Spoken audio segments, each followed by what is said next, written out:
Okay, so far fewer pitchers that are under 8K to choose from. So, Paul, only 4 guys here. Who are you going to be going with?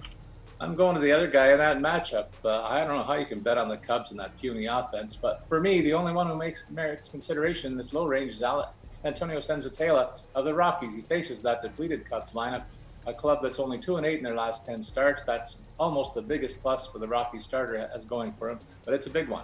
For his part, I do like the 45-9 strikeout to walk ratio in his last 10 outings.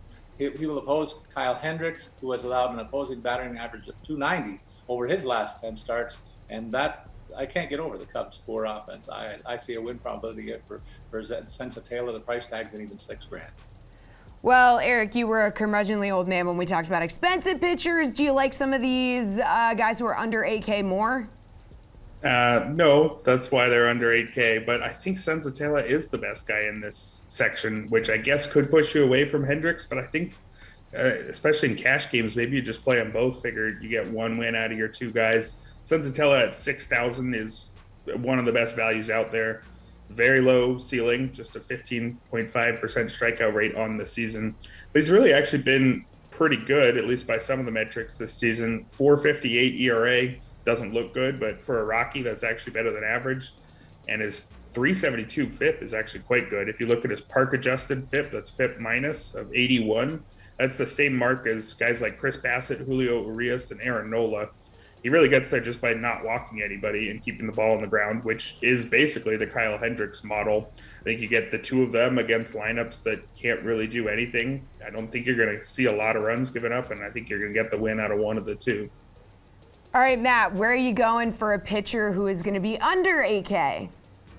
I do think Senzatela is the right call, at least for cash games. Like, he's the safest of these choices, and the pitchers below 8K, well, there's not a lot of them, but none of them are really good either.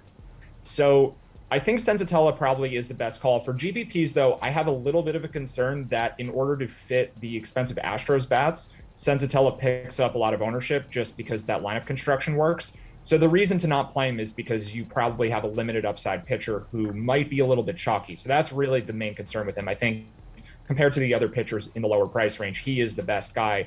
But if you're looking for a pivot, I think Paul Blackburn, who's a little bit cheaper at 5,300, I think he makes some sense just because he can give you some of the length that a starting pitcher would give you. His matchup is decent. He's not very good and he's not a high strikeout guy, but in a home game against the Mariners, 5,300, if you're a mediocre pitcher, I still think that makes some sense.